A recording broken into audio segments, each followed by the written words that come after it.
use BIDMAS with fractions. So here we've got two topics which you now know how to do, hopefully. BIDMAS and fractions, and we're putting them together. Pause the video and have a go at examples 9 and 10. So we have 5, 6 times 4.5 divided by 35 over 36. First thing with any calculations with fractions would be to make sure they're all improper or not mixed numbers. So the 4.5, we could change that to 2 times 4 is 8 plus 1 is 9.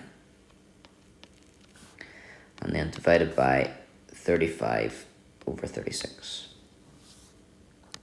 There's two calculations going on. There's a couple of ways you can do this. We could do the multiplication first, work out this, and then divide through by 35 over 36.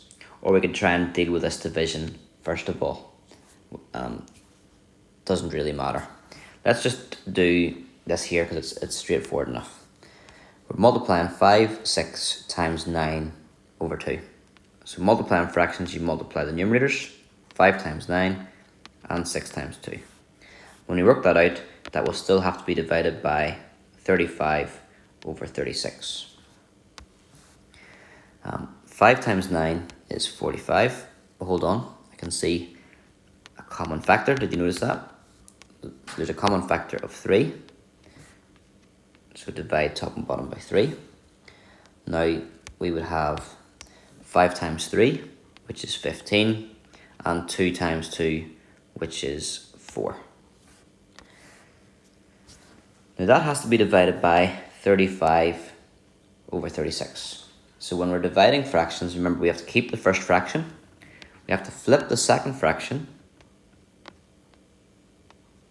And then we change the sign. And when we multiply these fractions, we would end up with 15 times 36 over 4 times 35. And you can notice 5 is a common factor. So divide 3 by 5, 7 and 3. And also 4 is a common factor. So 1 and 9. And that ends up giving us 3 times 9 on the numerator, which is 27. 1 times 7 on the denominator, which will be 7. We can write that as a mixed number. That's how our final answer should be written. 7 goes into 27 3 times, and 3 7s are 21, so 6 is left over. Example 10. Evaluate 2/3 minus 5 over 14 times 7 over 30. With the two operations, you must do the multiplication first. In this last question, I said to you, we could have done the multiplying or the dividing, and I just made a call to do the multiplication first. But here, the order is crucial because multiplying takes precedence over subtraction. So we write down the 2/3, and we can't take away until we know what we're taking away, which is this multiplication. That would be 5 times 7 over 14 times 30. I can see some common factors to make this calculation easier. So divide the numerator by 5 and the denominator by 5. Then divide the numerator by 7 and the denominator by 7.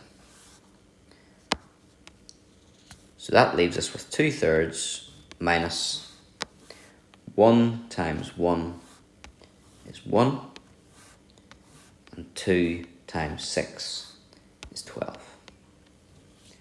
So 2/3 minus 1/12. To subtract fractions, you need a common denominator. So what number does 3 and 12 both divide into? Well, they both divide into 12. So 12 is our common denominator. 1/12, nothing needed there. 1/12 is simply 1/12. 2/3, to get from thirds to twelfths, 3 times 4 is 12. So we multiply the numerator by 4 as well. 2 times 4 is 8.